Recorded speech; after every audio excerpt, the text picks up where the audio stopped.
Hey folks, how's it going? So I talk a lot about theft on these apps, and something out here is not adding up, and I think this might be a little of something what's going on, why these orders are disappearing. Most of these merchants nowadays are confirming the order with the driver, having the driver touch the Doordash order or swipe the Uber Eats order. So most merchants have went to that in my market, confirming the pickup with the driver. But I think there's another issue going on why these orders are disappearing. I don't think some of these dashers out here are able to problem solve. And when you get out in your car and you get on a phone that is technology, there's going to be a lot of problems. And I'm starting to think, and it happened to me when I first started doing this. Well, within the first few orders, I had issues, technology problems, and I one of my first orders, it wasn't the first one, but it was in with the first day or two. I panicked. I had a McDonald's order. I didn't know how to troubleshoot. I didn't know how to problem solve on the app, and I panicked and gave it back to the McDonald's. And after I had confirmed it, and anyways, it went against my completion rate or something. People come out here and have no idea how this works. There's no direction book, and they just don't know how to problem solve.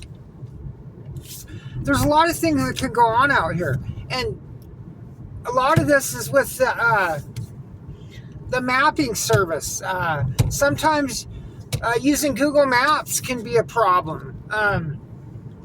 Sometimes you can't.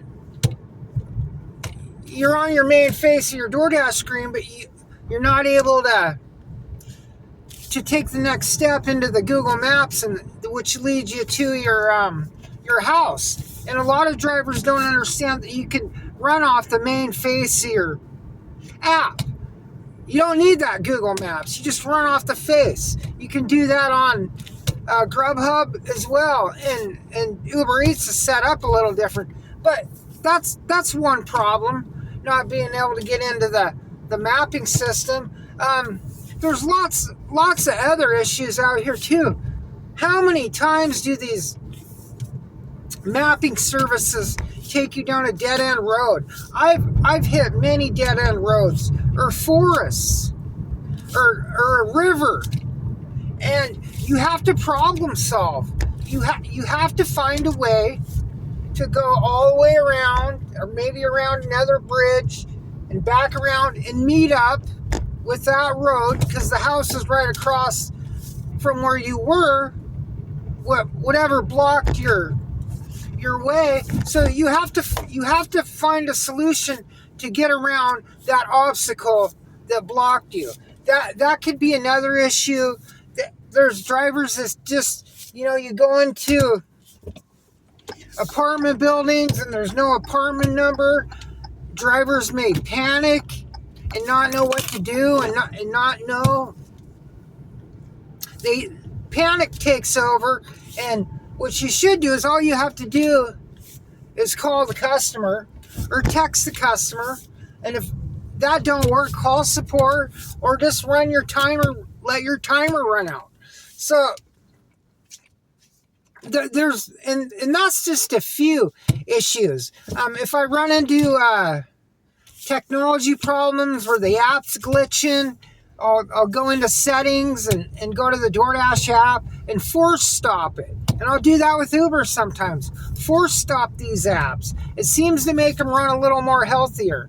I used to restart my phone, but that would take sometimes a minute or 2 minutes to get that process going again, where force stop is real quick and it refreshes it. But these are all tricks and obstacles the new drivers, or maybe even some drivers that have been out here a while, that just haven't faced.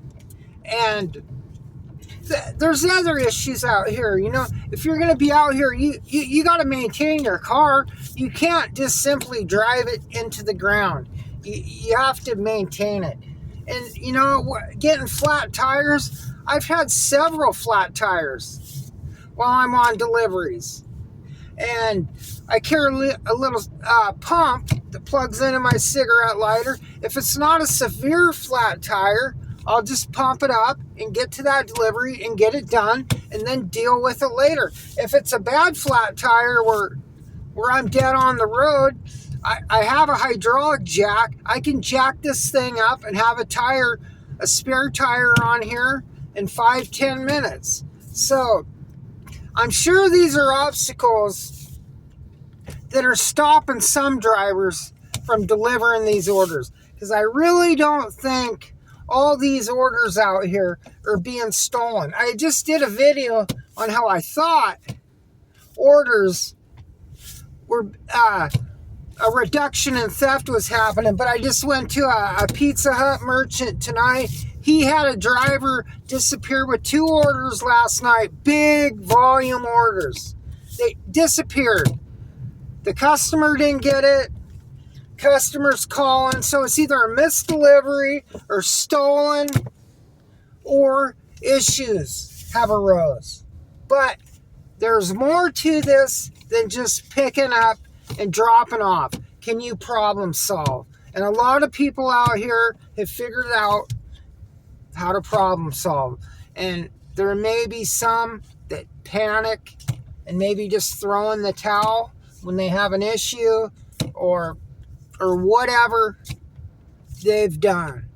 But you have to be able to problem solve to do these apps and be on the road every day, because issues are going to arise. That's going to do it, folks.